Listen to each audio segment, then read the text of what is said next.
I'm Claire Simmons, and I'm a talent development producer at the Watershed in Bristol, where I run BFI Film Academy in the Southwest. You are about to watch a recording of a BFI Film Academy lab session on creating action sequences in your films. This session was hosted by Noel Goodwin from Xtreme. BFI Film Academy labs are all about helping 16 to 25-year-olds break into the screen industries. These monthly practical sessions are led by industry professionals with a focus on explaining the specifics of working on film and television and developing your skills to become the best screen creative you can be. The labs are programmed across 3 strands: storytelling, business of film, and career ladder. If you're interested in enjoying more around the topic of this lab, stunt and action sequences in cinema, then do check out Art of Action, BFI's new season taking place in cinemas across UK and on BFI Player throughout October and November.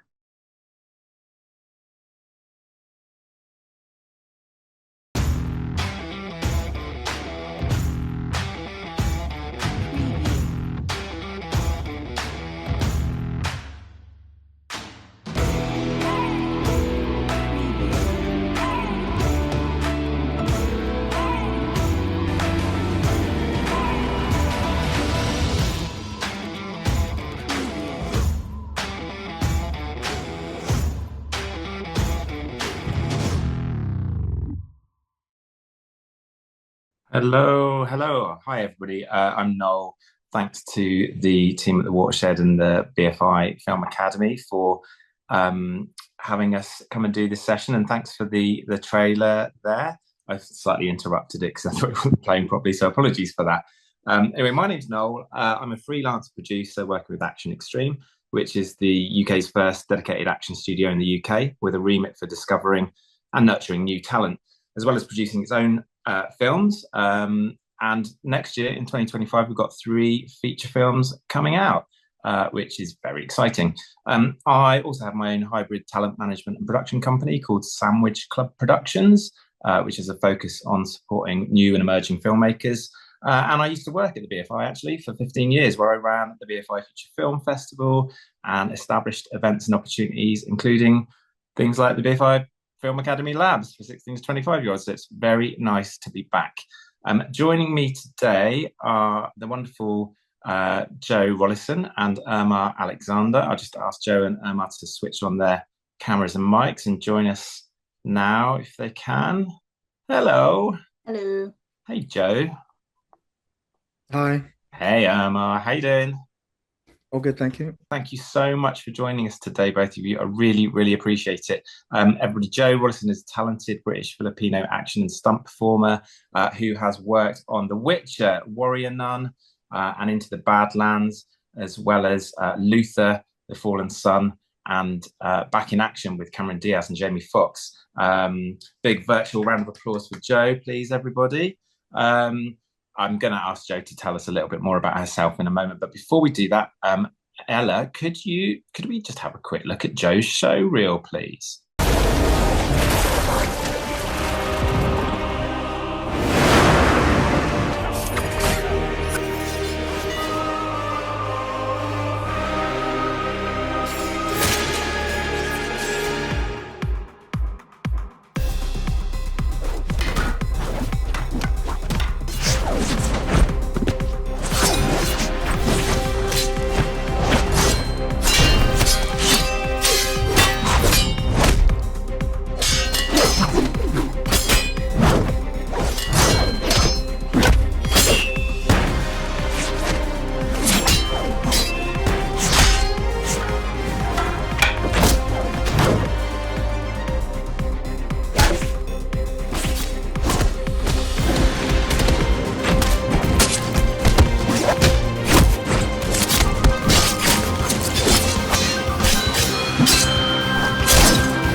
Wow. Well, I've got two words for that: bad and ass.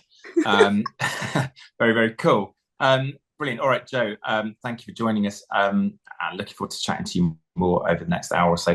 I also have with me this evening Ermar Alexander, who is a highly skilled actor, martial artist, and fight choreographer who has worked on Fast and Furious, Hobbs and Shaw, The Marvels, the Netflix spy thriller Heartstone with Gal Gadot, and also the Disney Plus series Willow. Ermar is also a filmmaker in his own right. So very much looking forward to talking to Ermar today as well. Before we do, Ella, can we have a little look at Ermar's show reel, please?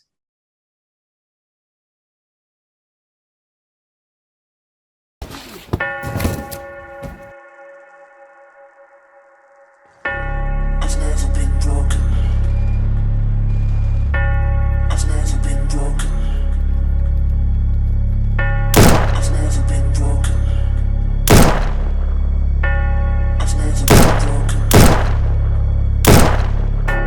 I've never been broken. I've never been broken. I've never been broken.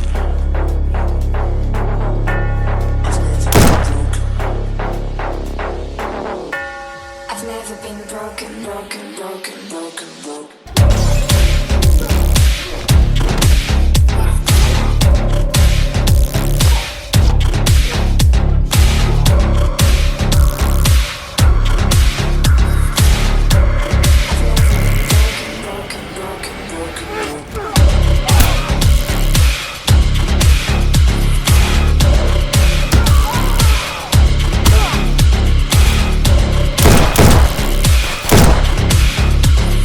Oh, that is amazing. Another massive round of applause for Ermar, please, everybody. Virtual round of applause, yes.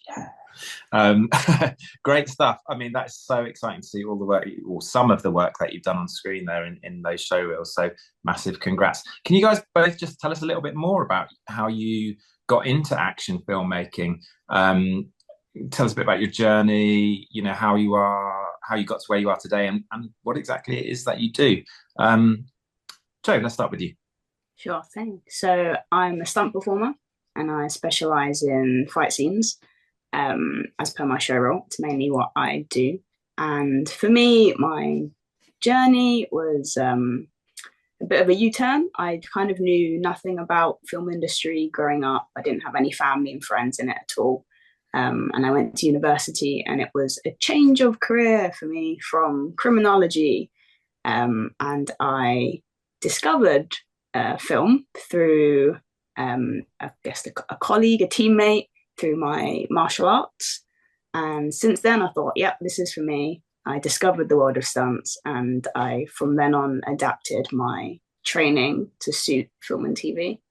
And we've gone from there. So it was your kind of experience as doing martial arts that kind of moved you into. You had friends who were kind of in the film, straddling martial arts. Just one guy. One guy. Right. Yeah. That's all it takes sometimes, right? Exactly. So it's funny, the path sometimes you take, if you don't meet that one person, then it doesn't, that whole life is closed. So yeah, it's all about being open to opportunities and asking the right questions, because I could have just, been like, oh, what, yeah, whatever. But I heard it and I really asked questions. Oh, what about this? What about that? What do you mean this is what you do? How is this something you do for a living? And yeah, I just pushed it and just followed that trail ever since. Nice. I'm going to come back to that a bit later, actually, that because I think that whole thing of like, what questions should you ask and how do you follow that trail is really, really important for anybody watching who might want to get into kind of action performing or working in action films. So I think we can glean some good advice from you later on when we kind of get to that. But in the meantime, can you tell us a bit more about your journey, how you got to where you are today, and what exactly it is you spend most of your time doing? Yeah, so I started with because I love martial arts and I've always been trained since I was a young age, and I've always got influence a lot from like Hong Kong movies, like watching Jackie Chan, Bruce Lee back in the 80s. So I kind of sort of like always had the love of action. And it wasn't till later that I was always in a creative industry, like I was a graphic designer photographer, and I did a wedding videography kind of thing. And I studied filmmaking for about a year, the TV and film directing. So I did that. I kind of sort of like wanted to do it, but it was a time that I started. A lot of things to get through the doors, you have to do things for like free, or you have to give your time. And I was like, I had other responsibilities at that time. And then when I got back into it, is through the love of martial arts that I ended up opening my own gym. And that was because originally that was just a hobby. And then through opening through the gym in London, I discovered people who worked in the film industry, and they started introducing me into like filmmaking and fight choreography. And once I sort of like had a taste of it, and I always loved watching Jackie Chan stuff, I'm like, oh, this is pretty cool. And then started researching, going through networking like film festivals, helping people on like call out like Chi. I met him on the very first Redcon one because it was a call out in the martial art community, looking for people who wants to be in the action or help out.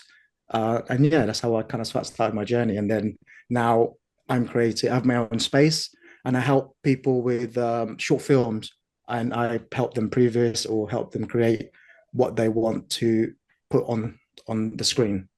As well as working on big movies and stuff as well. Yeah, cool. Amazing. That's fantastic. Just for anybody who doesn't know, Chi Kyung Chung is the CEO of Action Xtreme, who I work with, and is also a film director. So both Ermar and Jo have worked with Chi, I think on various projects. So excellent, great stuff, lovely.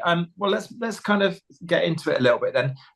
For people who are wanting to or thinking about including action sequences in their films, why should they do it? Why should they include action in their films? What does action bring to a film, and when does it work best? Ermar, maybe. Oh, who wants to start? I don't mind. Jo, you go ahead if you were. Big question. It is a big question. Sorry. Lots of things to unpack. Yeah. Why include action? So I guess, like Ermar said, a lot of people got into action after watching Jackie Chan films, and as we know, those were shot in Hong Kong. And for those films in Hong Kong to then reach Western audiences just shows how action transcends language barriers. So action firstly opens up your audience to not just your native speakers, but because you're telling a story through movement, many people from many different places can understand what you're trying to tell. So that's one thing. Language. She likes to say a punch in the face is universal. Very much so. And you have all these different tools of filmmaking, and one is drama, but another tool is action. So if you include it, you have more tools on your belt to tell your story, which I think is very important. Maybe you can expand on it a little bit. Like, how can action sequences help to actually tell stories? How can you use them to develop characters and things like that? Yeah, I think action is very visual, and it's important. I think it's like to look into the old films in black and white when there was no dialogues. It kind of creates that universal language to people to understand. Like, as you said, punch is a punch. People know what that means. So when the Hong Kong movie came out and it went to the West, they kind of understood what it was all about, not even understand the language they're speaking. And I think if the story serves an action beats into it, it does help to create the character and the journey, threats kind of thing, to build up that emotion through the storyline of the film. Yeah. I guess you can. It's a way of easily distinguishing who are the good guys and who are the bad guys, right? And setting up conflicts and things like that in the story, right? So there's that. As you said, a punch is universal. However, there's many different ways to do a punch. So if you have this storyline beat where the protagonist goes up, they're in a bar, punches a guy in the face, punch is a punch is a punch. It's universal, as we say. But does the guy punch him with a really wide hook, like a Street Fighter? Does he punch him with a really direct technical punch, like a martial artist? Does he punch him gratuitously hard to show he's like a really mean guy? Does he try to punch him and it doesn't really do anything? You know, just through one punch, now you have shown an insight into the background of this person, and you haven't said any words. So the choices you make on how a hit to the face is portrayed can already tell a lot before even words are spoken. Cool. That's a really good example. I guess also action isn't just fighting though, is it? It's also, chase sequences and guns and explosions and all kinds of stuff, right? So I guess depending on the kind of story you're telling and how you want to move the story along, you can pick all kinds of different kinds of action sequences that you could put in your film. Yeah, I think it's very character driven when you do a sequence. As Joe said, you can tell who's bad and who's good and who's after who in a story. Lovely, thanks. Okay, cool. So for filmmakers who are just starting to think about including action sequences in their films, what are the first things that they should do? What should they think about? Ermar, let's start with you, maybe. Well, I think if they want to do a start sequence, just like create a movement, or maybe see something that they've seen before and imitate it, copy it. Everyone has a phone or a smartphone. It's literally replicate something that's something simple, then build up on the sequence. And I think that's how you would like start to understand how the sequence and how the punches work in a certain angle when you place a camera on the side behind a character, if it connects or not. And the physicality element of it as well. Yeah, that's a great shot.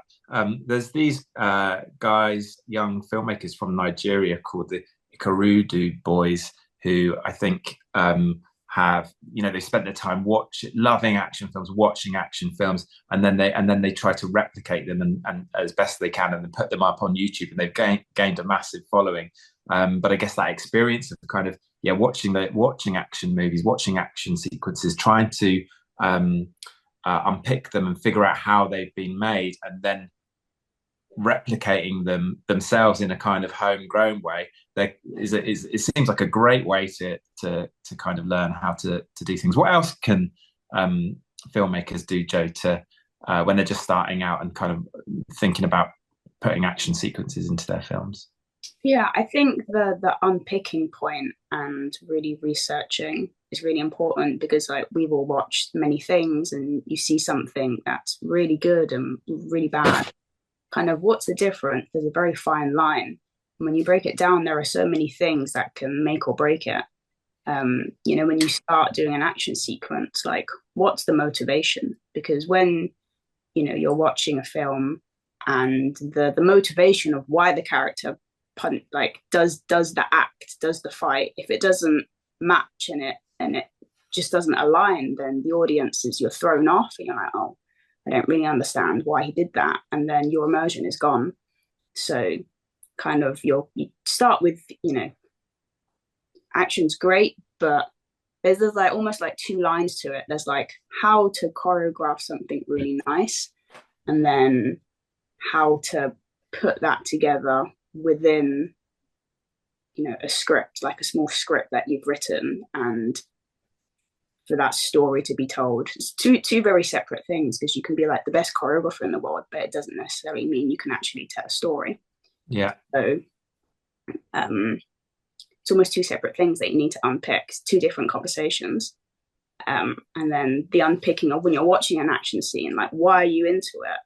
Like why is this tension being built so well when I just watched another thing and I didn't care at all if the character died in this scenario. So the tension is also created by the rhythm. So the rhythm of the fight choreography, the pauses, if everything's all just really intense and it's intense, you just get used to it, and then you don't feel anything. So it's how to create these pauses to build tension, release tension, and to understand and let the audience breathe of like what is at stake for this character. Because when you watch something and you see the protagonist, I mean, Game of Thrones does this really well. Like you don't know who's safe. And if you see a protagonist, they're always protected by plot armor. You're like, oh yeah, they're gonna survive. But if you can put the character in a situation where their life is on the line, and you're like, oh, you're really in it, and even though you kind of know they're going to survive because of plot armor, this is a way to really keep the audience on their toes and keep them immersed. And I think there's nothing more raw than the feeling of watching a character fight with their life on the line, and we always get distracted because kind of maybe we're used to like Marvel films where no one dies and there's nothing on the line. But the best things I've watched is when you're there and you just really want them to live, or you can see what's at stake or who they're protecting, and there's nothing more raw watching that, and that brings excitement to an audience. So there's that side of unpacking action. And then obviously we can talk about later what Ermar said as well about how to physically kind of make a fight scene, for example, if we're talking about fight scenes. I don't know how I got onto that, but there we go. I was going to say, actually, like I think probably collaboration is a bit of a key thing, right? Because in my experience, I've seen either filmmakers don't include action in their film at all, or it's just action and there's not a lot else. There's not a lot of other substance to it. So you tend to find kind of action enthusiasts who are great at kind of like they'll make a short film, but it's not very, the plot's perhaps a bit thin. The characters perhaps could be drawn a bit better, or you've got people who make kind of dramas or whatever, and think perhaps action is out of their realms of possibility on the budget that they've got. So maybe trying to find people like that you can work with. So if you're really heavily into action, but perhaps you haven't had tons of experience of writing, you could find a writer to work with. Or if you're a writer and you want to kind of write a director and you want to include some action into your film, but you haven't got much experience with that, maybe you can kind of find people who are into action. And we'll get on to kind of collaboration and how to kind of network and find people in a bit. But I think those are super good points. One of the other things I just wanted to bring up as well, though, Jo, is and you mentioned earlier before we came live, was that lots of people, yourself included, who've gotten into working in action have started out just by experimenting and kind of getting some friends together, going out in the woods, designing a kind of some kind of action sequence and filming it yourselves, and then when you're happy with it, putting on socials and stuff and getting a bit of a following for it that way. But is that something that you would recommend? I mean, it seems to me a good idea maybe to, when you're starting out, just spend some time experimenting and trying things out before you kind of commit to including action in a financed short film, let's say. Yeah, I mean, I don't think there's one path for everyone, because everyone starts off at a different point. But what you explained is kind of exactly how I started, is this yearning to get better. And how do you get better in your craft is through practice. And, this industry is all about, I guess, networking, and it's very hard at first, but you'll always find people out there that always, like, I feel like no matter how niche, say you have a story to tell, like you want it to be in this style or these visuals or this era, like there'll always be someone out there who is fascinated by what you want to do. It's just finding them is the hard thing. So there's a real putting yourself out there to find those people, because you can't always just expect people to come to you. you really have to be proactive in what you want to do and what you want to make. So yeah, there are always people out there, and it's finding them, and then, like you said, collaborating and testing things out. You don't have to start off straight away with, okay, let's shoot something. It's just let's test, let's find a flow and create together. And you go from there, and you level up from there the more you do.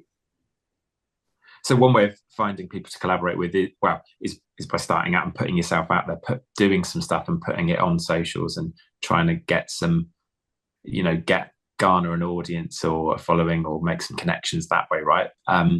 But how else can filmmakers find people that they can collaborate with, particularly professionals? If you haven't made any action sequences before, who are the people that you can reach out to?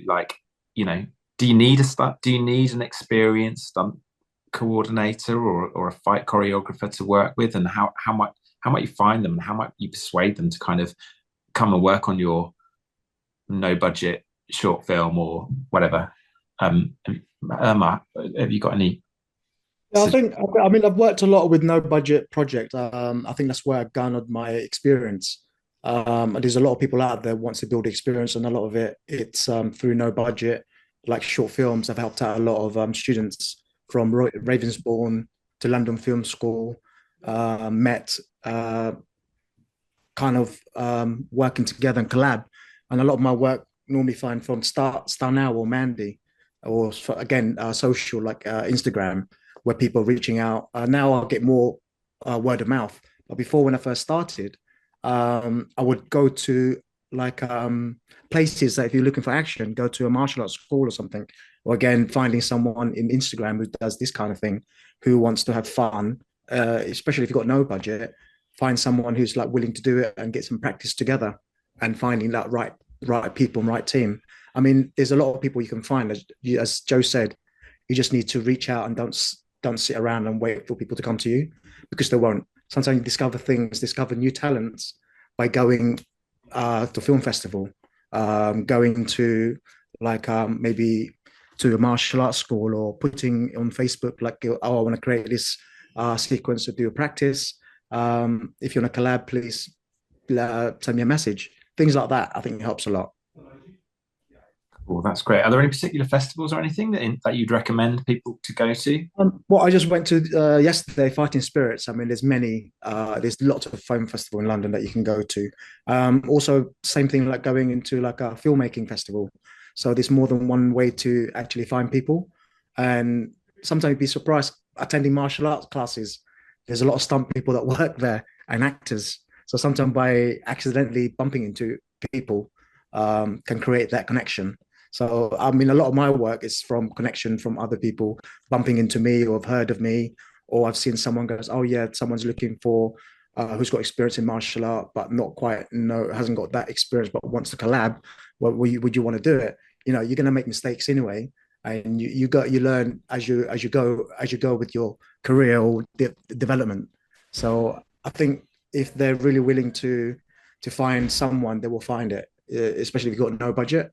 And as long as you've got a script, got an idea, don't even have a script.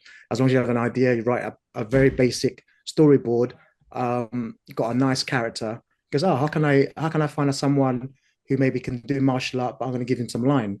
Maybe you can find someone who's got that professionalism, and they say, oh, okay, a stunt person maybe wants to do some acting stuff. You can also collab through that.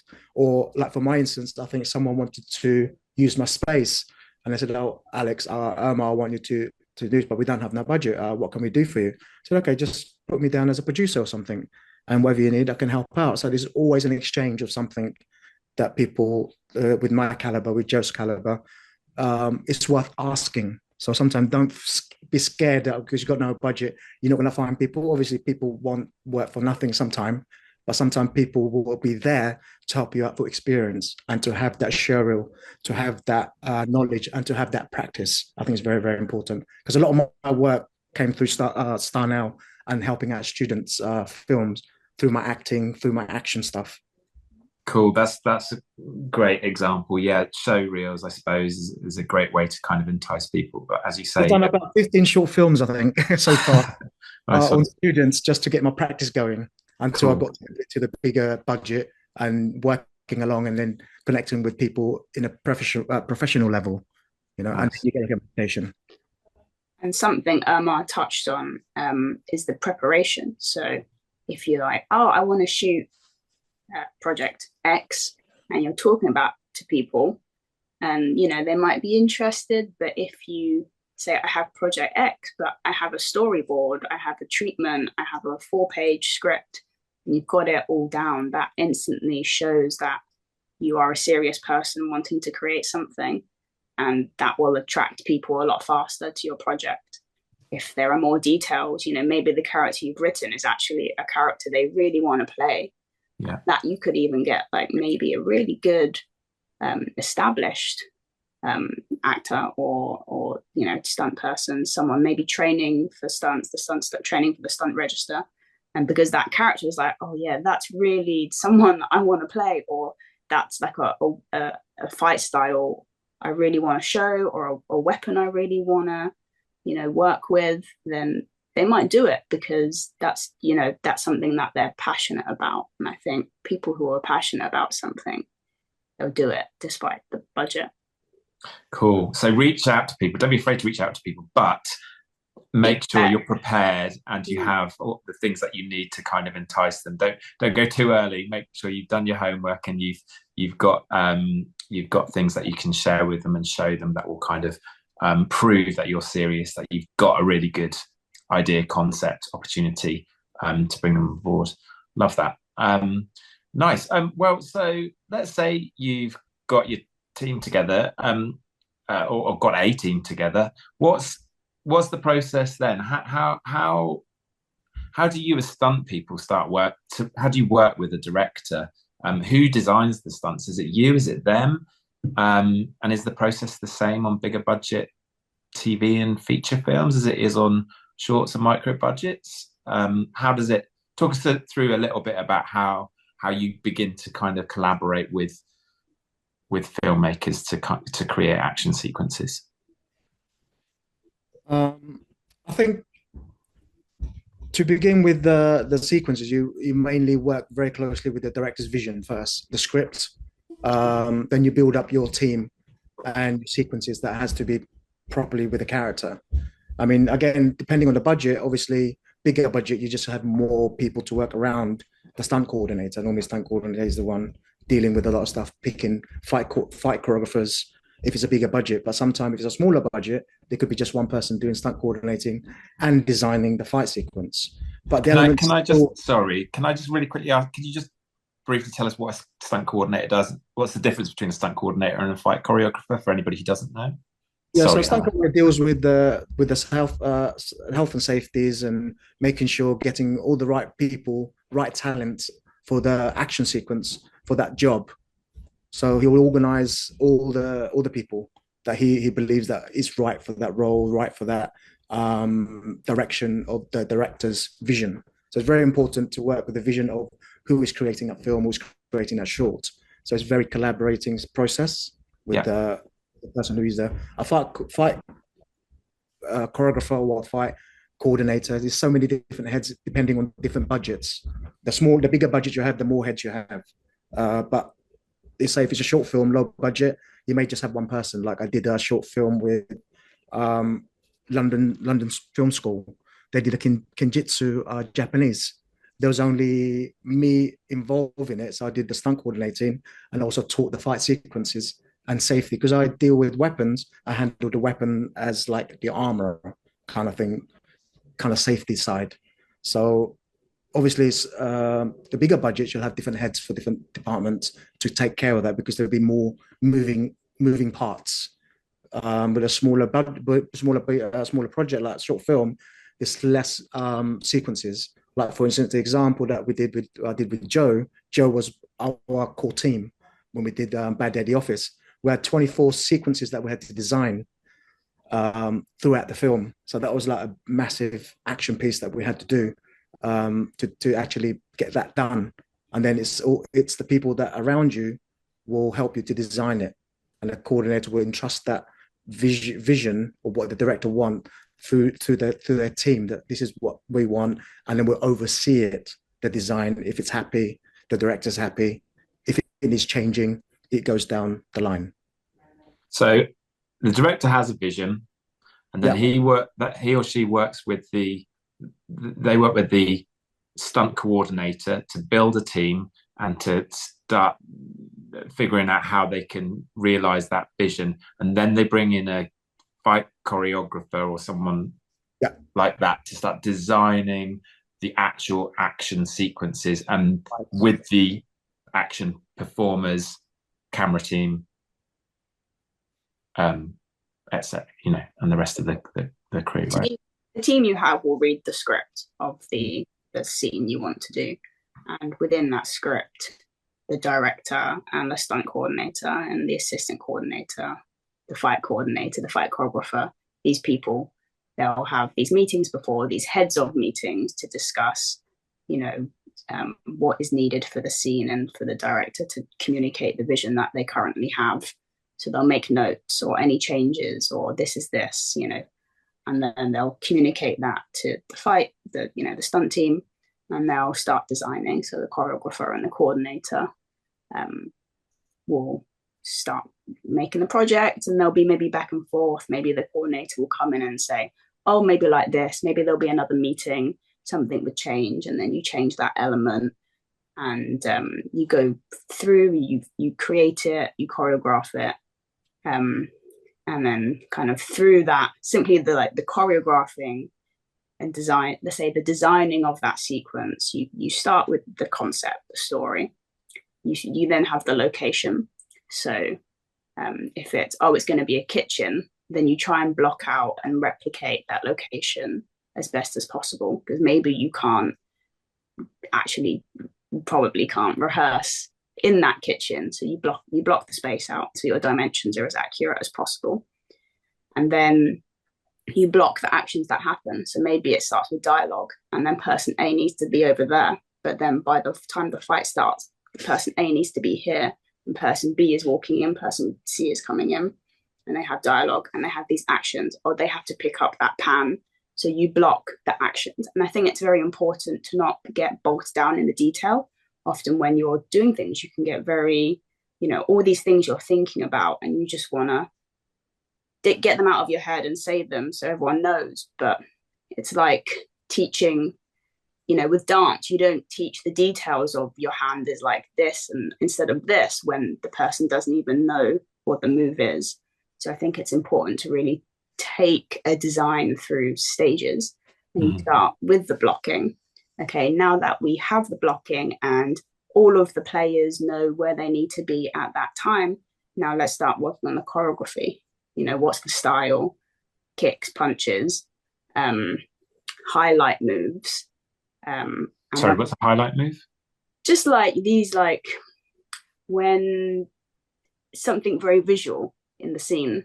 So maybe it's like a scripted thing. Maybe they pick up the pan and it's poured over someone. Like that's in the script. So that's, that's not a word that's just something I use. It's a highlight. Okay. Move. I don't know if that's used by other people. It's kind of how I break things down in terms of choreography. So that's something you have to include. So highlight move. And once that choreography is designed, then you go into the details. So like the fine things of, because everything is in the details, right? And once you have that, then you film it with camera, which is another player, because you might have 3 people fighting, but the camera just doesn't stay in one spot. The camera is like a 4th person that you move, and you use different angles, different focal lengths, different compositions to capture what you want to capture. And now when you introduce the camera, maybe some of the stuff you've designed just isn't portraying the way you want it to portray. That's always going to happen. So then you have to change something, and you refine, and you keep refining until you're happy with what you're shooting. And that's kind of a soft breakdown of. And side of that's a process. That's a process that anyone can go through, right? Even if you don't have all the money and the big teams, if it's you and some mates doing this, you can still do that exact same process, right? You can do it in the park, yeah, you can do it, and then the process is still the same whether it's a small budget or a big budget. You still have to go through that line of creativity that you have to design the sequence before you go finally shoot it. Because otherwise, if you shoot it and you don't have the rough idea, it's going to be a mess, or you're not going to finish your film or your short film. Would you say, Ermar, there's a bit of an underestimation of how time-consuming action is when? Yes, yeah, 100%. Action is probably one of the hardest thing to do, and it's unfortunately, in a lot of my experience, actions sometimes tend to get cut because it took longer than they expected it to be. So as always, prepare. If you're going to put action into your script, always have a time, understand the time limit of it, and always work with a coordinator or whoever you're working with, who's the head of that design, to ask that person how long will it take to get this to be the very best action sequence that I want it to be in my film or my short film, kind of impossible, because he would know how long it will take, because some people will rush it. And I suppose even if you've got no money or very little money for your film, the one thing you could do is carve out plenty of time for preparation, so that at least when you come to committing it onto film, you've done the work to make it as good as possible. So rather than if you do only have a little bit of money and you've got that one actor for a day, or you've got that one location for a day, let's say, by the time you come to film it, it's as smooth as it can be, and you can do it a number of times. You don't want to be turning up on location when you've only got it for one day and just starting to design the fight then, because you'll never get what you need, right? So basically, what you can sub money for time in the prep, I suppose. One thing I want to get onto actually is in terms of the prep, is previs. Can one of you guys tell us what a previs is, and then we've got some examples actually, and it'd be good to know why it's such an important stage, particularly in terms of designing and creating action sequences. Who would like to tell us what a previs is? Well, in the dictionary, previs is short for pre-visualization of an action sequence. So because there are arguably more moving parts in an action sequence, it's often difficult to just visualize in your head. Unlike a dialogue two-shot, you can kind of shut your eyes and you can really visualize it.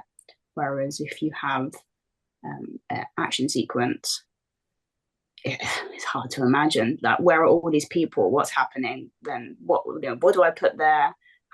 Is it fast paced, slow pace? So the previs is you film it kind of through the method of what I just said. You film it and you have a video to show the director, and they'll look at it and they'll comment. Maybe they'll say, "Oh, that's great. Okay, we got it. Move on to the next one." Or they'll say, "Okay, so can you change this? Can you change that? This is too upbeat. This character is too mean. Like, I want it to be lighter." And that could be through because he just stabbed someone, and you're like, "Oh no, I don't want him to stab anyone." So some of those things will be communicated in the meetings beforehand, but some things change, and maybe it's creativity, it's a process, not a result, right? So you won't have all the answers straight away. So that's why you do the previs. So if the director wants to change anything after they've seen it, then they can, and then you go back and you reshoot whatever you need to shoot. So it's kind of like a storyboard for action sequences. A moving storyboard. Nice. Well, luckily... Also, I want to add something of that. The previs is also not just for the directors, it's also correct. For all the head departments. Very correct. So we go through meetings. So when you have a previs, you're basically telling every department, this is what's going to happen for this day. The OP understands it, camera operator understands it, the sound people understands it, costume know exactly what they're going to be wearing, what's going to be cut. Makeup artist understands where the blood's going to go. So they have this pre-visualization previous to say, okay, what do we need to prep for this particular action piece? One also, most important, is the director's happy with the action. Once he's happy with it, every department understand what's going to be in that fight sequence, and also understanding where the cameraman's going to be, and also to understand where the sound guy can stand around, safe for him, for the boom not to be seen. Also, for one example that me and Joe worked on Bad Day at the Office, was the most difficult one that we worked because it was a POV style. So we were working on a GoPro. So everything was a wide angle. So that was like freaked every department out because there's no place to hide. And the take was like 5 minutes long, majority of the time. So when you have previous, people understands what needs to be prepared for all departments. Nice. And understands the movement for the actors, for the stunt performers, and the safety elements of it as well. Cool. Definitely, we're going to come on to health and safety as well in a minute, but we do have a couple of previous clips that we can have a look from Joe's work. They're not from Bad Day at the Office, which, by the way, is one of Action Xtreme's new films that are coming out next year. But they are from Joe. Actually, let's play the first clip for Joe, and then you can tell us a little bit about it.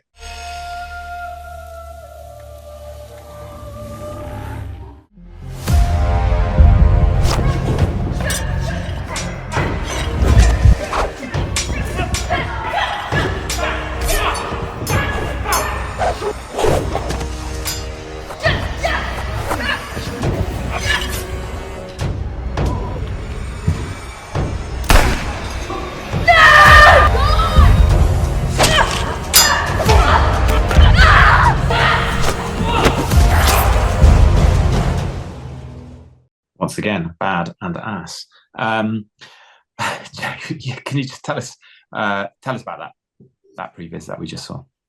So this previs was a flashback to one of the main characters and one of the protagonists, and in that there are quite a few like highlight moves, as I say, because when we see her kind of 20 years later or 10 years later, I can't remember how much, she has this scar and she has a limp. So sometimes it'll be written in the script as to why, but on this occasion there was given lots of free reign as to how those things come about. So, you know, we have the creativity to propose, why has she got a limp and how did she get the scar? Like what move enacts that? And so there's a storytelling of, you know, what happened here, and how that now affects her in the modern day. And there were more like story beats where you can't replicate it exactly, but if you can watch, like, almost, if you want, you can watch that previs versus the actual scene, and you can see kind of she enters and her comrades are trapped, caged up, and one of them is shot, who's like the closest comrade. And this scene actually has a big change in her character as well. That kind of, you'll see like the before and after with the dialogue, and she comes across as very cocky at first, and then after this it's very much not the case because her cockiness cost lives. So that's the storytelling encapsulated in a scene like this. And so you film it and you create, in different teams create in different ways, but you know, most of the time there is a collaboration involved, and from that comes the scene, and then we show it to the heads of departments for their feedback on what worked, what doesn't work. You know, sometimes departments come back and say, okay, we just can't do that. And then because you're a team, you work together and you say, okay, if you can't do that, then we can change this to accommodate so we can get to our goal together.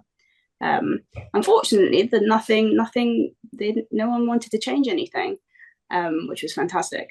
But yeah, sometimes you will want, like, so the changes will want to happen, and you just have to go back and reshoot. Like maybe they might say, oh, we don't want her to break her leg.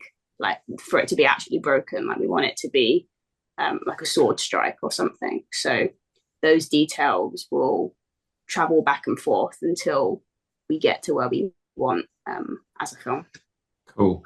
Well, the next clip that we've got, we can actually see the previs versus the final sequence, right? That was Ed. So let's have a look at that, and then you can tell us a bit about that one as well, if that's all right, Jo. Ella, could we have a quick look at the next clip, please?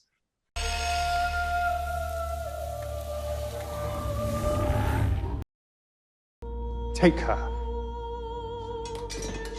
Never say I didn't warn you.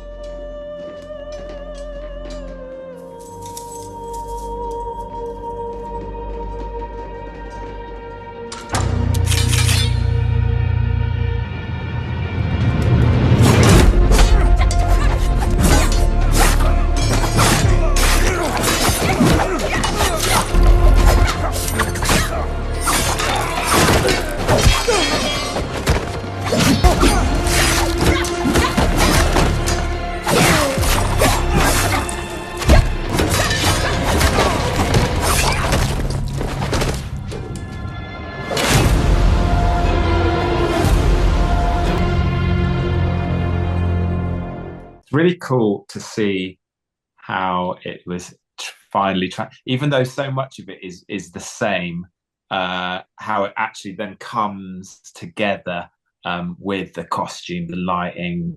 Big time. It's big time, yeah. Pretty awesome, right? Tell us a bit more about that, and then we'll move on to some other bits and bobs. So in comparison to the first one was that actress's face was shown. So kind of after the previs is green lit and accepted, then actors will come in and they'll train that choreography. And depending on what they want to do, or for example, there was like a flip in the first one, which we don't demand anyone to learn a flip. So that would be the stunt double, and the stunt double will take over where necessary, really. So how that was shot is, you're filming, on the actor, and then stunt double when possible. Whereas that scene, because of the mask, because of costume, that was all myself doing it, which doesn't, always happen, sometimes does. So that's one element less to think about if it's like basically the actress doesn't do the action, it's just the stunt performer. Whereas when you have both, you have to really think about angle, because obviously you can't shoot on the face. So you have to be inventive and creative with camera, how to capture. We want to capture this move with the double, because also it might be dangerous as well. That's where the double steps in. Maybe because of location, maybe it's close to an edge, or, there's so many things. But then you have to think, okay, how can we shoot it, and how can that cut nicely to the next shot, which is, profile, side profile, like on the actress. What else with that scene? As you can see, they followed the previs quite well. That sometimes doesn't happen as well, because so many factors involved. Maybe they just can't do it, because in previs we usually have a small camera, whereas on locations you don't have a small camera that you can maybe run with, and you have to maybe use a track or a crane, and it just doesn't have the same thing. So, but that they copied very well, almost shot for shot, which is the point of a previs, really, so you can see how it's going to look. One extra thing is, like, in the edit, you can also change it. So even if they shoot it shot for shot, if they cut it up, it could look different. Then it won't look the same. So yeah. There are so many elements. Cool. Look, I'm aware that we're really close to the time when we're going to have a look at some of the audience questions, and we had loads of questions that we haven't got through, loads of things. But I think we've covered a really good range of stuff in terms of, like, prepare, for filmmakers who are starting to prepare or thinking about including action sequences in their films. One thing that we have to quickly talk about is health and safety. What must people do when preparing to produce an action sequence? What are the kind of what are the absolutes that people have to think about, to make sure that everybody's safe and nothing's going to go, or they can be as prepared as possible to make sure that nothing goes wrong. I don't know which of you guys, or are you like, that's not my department, that's the health and safety coordinator to deal with. But if you were going to create an action sequence yourselves as Ermar, as you as a filmmaker, or Jo, even if you were going to do something, with some friends and put it on camera, what are the sort of minimum things that you have to kind of think about? Yeah, safety has to be a priority, and Ermar will take the rest of the question. I think risk assessment is non-negotiable in my department, so it has to be seen through, and everything, even a punch has to be make sure it's safe and covered for. Obviously, if you're doing it by yourself and you're just doing something for like Instagram or TikTok, it's down your friends, it's okay to do stuff by yourself. But when you start going in the route of professionalism, like maybe for like a short film for festival, you got to really cover that health and safety risk.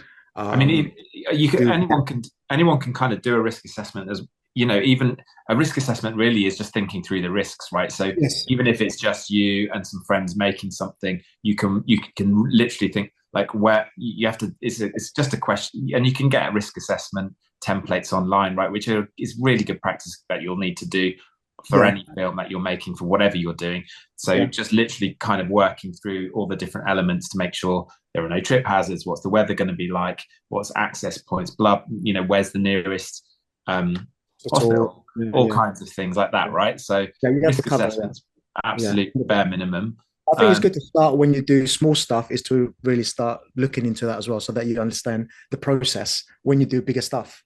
But you do need to cover it and make sure everyone is safe, not just for the performers or the actors, but also the crew who are involved within that project. How big or how small, I think it needs to be like talked about and everyone understand what's going to happen within that sequence if it's an action piece. What about something like if you were going to use like dummy weapons? The same process, like sometimes you need an armorer who deals with a weapon specialist that makes sure it's safe, that one is rubber, one is plastic, that no one's going to come and slip a real one in accidentally on set, which I've seen a few times happen. So you have someone who's responsible for the weapon department, that he's the only person who can give it to the performers or to the actors, because he will double check. That's his responsibility. If you're making a short film and you want to have a gun sequence, what should you do? Do you need to let the authorities know, like how? By law, you should. If you're in public places, yes, you need a code from the police. Just to cover your back. Even though if you're using like in a house, because anyone can see a gun and they can report it to the police. You don't want to get arrested, right? You don't want to get arrested, and it's not hard to get one. So people do sometimes believe that, oh no, you need special thing. No, you just need to ring the police and let them aware you are filming and using a dummy gun, and the police will say, oh, okay, thanks for letting us know, and it will be covered, kind of thing. You're a student or something like that. As long as you let them aware that you're using a prop weapon, even if it's a knife as well. In certain places, you're not allowed. Always make sure you abide by public places, that you let the authorities know what you're going to be doing. Cool. We haven't, unfortunately, got loads of time to kind of talk more about health and safety, although it obviously is absolutely paramount when you're creating action sequences. So I would just encourage anybody to kind of do their due diligence and research and read around subjects and put everything in place that you can to make sure that your sets are safe and that everybody involved is safe. Action Xtreme do a lot of different talks and Q&As for filmmakers, so keep a lookout for more coming up, because we will cover things like health and safety, and we in fact we have got some other sessions that we've done before, which are online on the Action Xtreme website, which you can have a look at, where we go into health and safety in a bit more detail. But for now, we've got a few minutes to answer as many audience questions as we possibly can. So we'll try and rattle through those now. So first off, first question we've got from Amelia Johnson, which is, what advice would you give to students looking to create a film with self-defense action choreography? So a young woman who takes on a gang. Any advice from either of you? Good advice. Okay. Rehearse. Really rehearse. It's when it's like a woman versus a guy, you also have to be very conscious of size difference. So someone like even just grabbing, depending on sizes, this could be painful. So you just have to have really good communication. You're always checking on your people involved, like, was that comfortable? And there's no ego involved of like, yeah, no, it's good. Kind of, you have to be very conscious and very self-aware, body self-aware of during a fight scene. If it's also like one woman versus a guy, maybe it'll be nice, as a woman on a set, it's always nice to see another woman and have that support as well, to like maybe look at, like, watch the choreography as well as an outside view, because these things can be very triggering for some people. So there's a lot to consider for that, I think. Thanks, Jo. I'm going to just move on to the next. I'm just going to try and rattle through as many questions as I can. And there's one here from Ami. I apologise if I've pronounced your name wrong, Ami. How do you see the difference in approach for movement and physical action in a period film, e.g. 1940s versus modern day action? Interesting question. Ermar, it's your turn. I did the last one.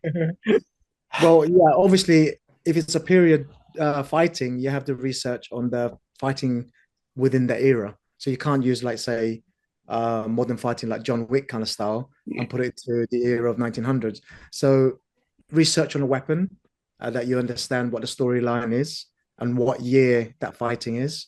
Like if it's say sword and knife, it's going to be like 1800s. You're not going to be fighting with samurai kind of style of sequences. So you need to go back and research on that fighting style that you want to put within that into that storytelling. And going back right to the beginning about believability, it's like if you have the best script and it's set in 1940s and now the people you have aren't moving the way they should, your immersion is destroyed.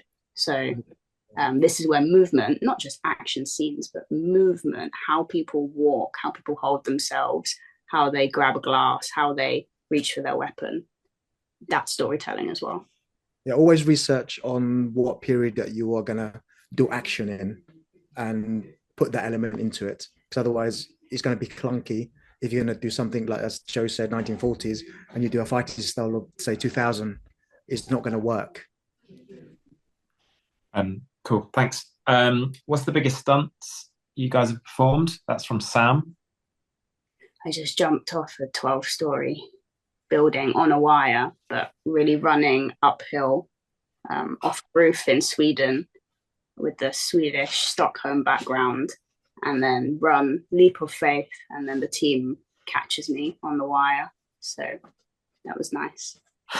Nice or terrifying? No, it was really nice, yeah. Okay, this is a question from me. How crazy do you have to be a stunt person? Not crazy. Not crazy, but not crazy. People think stunt people are adrenaline junkies, but if that's the case, you're probably going to get really hurt when you do your work. You actually, like, I'm very calm. Actors are very, I just worked on something and this actor was like, I don't believe how calm you are. They're like getting really excited when I'm doing something and kicking a breakaway. They're like, wow, that was amazing. That looked amazing. And I'm literally standing there like, right, just another day at the office. You have to be calm. You have to be able to be calm and regulate your emotions and your fear response. Yeah. Okay. Ermar, what's the biggest stunt you've done? Probably the wire what I did with Willow that was pulling from the back, going through a very narrow gap.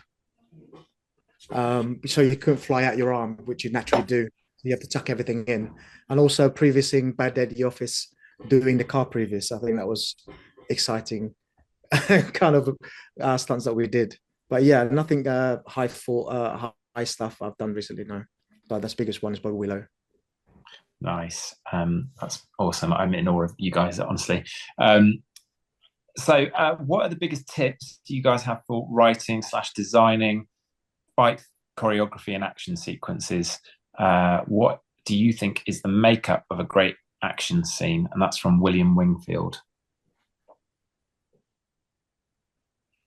So yeah, biggest tips for writing or designing fight action scene. What makes a great action scene? So hard, but I guess if I look at the scenes I love the most, and this is an opinion, it's very much an opinion, everyone's different, but the ones I like the most are the ones where you feel with the character. So you're watching them go through something and you feel it too. So whatever you can do to generate that. I think if it's connected with the character, it's character driven, I think that will make a good sequence. It's like, for instance, if you look at the old Korean one, it's so character driven. The fight scene of the hallway is so amazing because he was literally tired and he just wants the revenge. You know? Realistic. It was realistic as well. There's no special moves there. It was like survival in a way, including the guys that were hitting him. They were trying to survive not to get hit, and it looked so real, and you felt like you're there. So it's grounding your action sequences in the world of the characters and in their world. That's the key to it, is it? In your opinion? Yeah, nice. I've got a question here from Chris Brown, who asks, as someone with experience doing martial arts and parkour, how would I go about getting into stunts? Should I make a show reel, or what else could I do? I mean, yeah, that's a very good way to start, is showcasing the talents that you already have. One thing is, with martial arts and parkour, what you do live will not translate to screen. So you have to take your skills and learn how to adapt them when you're filming on a camera for that to be shown properly. You know, martial arts is all about hitting people. Action sequence is not about hitting people, it's fake hitting people. So you have to learn that process. Getting into stunts, a good way to start is to train for the stunt register as well, which they have like all the information online, and that's, you know, a very good starting point. Yeah, cool. There's a lot of information on Instagram. Also taking like screen combat courses if you're new to it, to get the taster. So there's a lot of people out there that teaches this kind of things, especially if you're a martial artist and you've got no background. Is get connected with people who are doing this kind of thing, like short films. As Joe said, yeah, there's a lot of training, and you can go under the training of BSR, and they've got so much information online on how to get involved and get this process and how to get experience. I think an important thing to understand is being a good martial artist will not make you a good action performer, because like I said, one is hitting, one is not hitting. So I think that's important for anyone in film when people are working with it. Yeah, I'm a really good martial artist, but you have to understand that doesn't necessarily mean they're a good performer on screen or a safe one. And safety is the paramount concern. Yeah. You guys both mentioned Instagram. Then, what are your where can people follow you? What are your handles and stuff? Joe, you go ahead. Yeah, my name Jo Rolison. That's it. The same with me. I'm Alexander. Nice and simple. Look, we've pretty much run out of time, unfortunately. I had loads more questions that I wanted to ask you. There were loads more audience questions that we haven't had time to get through. We could have easily done another hour here, although I am desperate for the loo. But I just want to say a massive thank you to you both for joining this BFI Film Academy lab, and for continuing to support Action Xtreme. thanks to everybody for joining. And hopefully this has been a useful and informative session for you all. Action Xtreme are doing loads more events. Particularly, we're involved with a lot of the new the BFI's Art of Action season. We'll be involved in a few events around the UK there. So keep an eye out for that. You can follow Action Xtreme on all the socials. And keep an eye out as well for an exciting partnership that we're going to be doing with Falmouth University. So yeah, just follow Action Xtreme on Instagram and Facebook and all the rest of it, and you can see what we're getting up to. Reach out to us. We'd love to hear from you. We'd love to know more about what you would like to know about if you're looking to create action films or action sequences in films, and this particular information that you're looking to get hold of, please just DM us, drop us a line, and we'll be happy to help. But for now, thanks from me. I'm going to hand back to Claire now, who's going to wrap up. Have a great evening, everybody. Oh, can I say something as well before we go? Because there are a lot of questions, but if anyone does have any burning questions, you can always message on Instagram, and I can voice note you my opinion. Again, it's not always right, but it's what my experience and opinion. I'm happy to answer any questions that weren't answered, because there are a lot of good questions there about kind of the logistics. And likewise as well, if there is anyone wants help or advice on their project, don't be shy. Drop me a message as well. So I'm happy to help. Yeah, if you have any questions, ask Ermar. Thank you. You guys are so nice and funny too. Thank you very much again.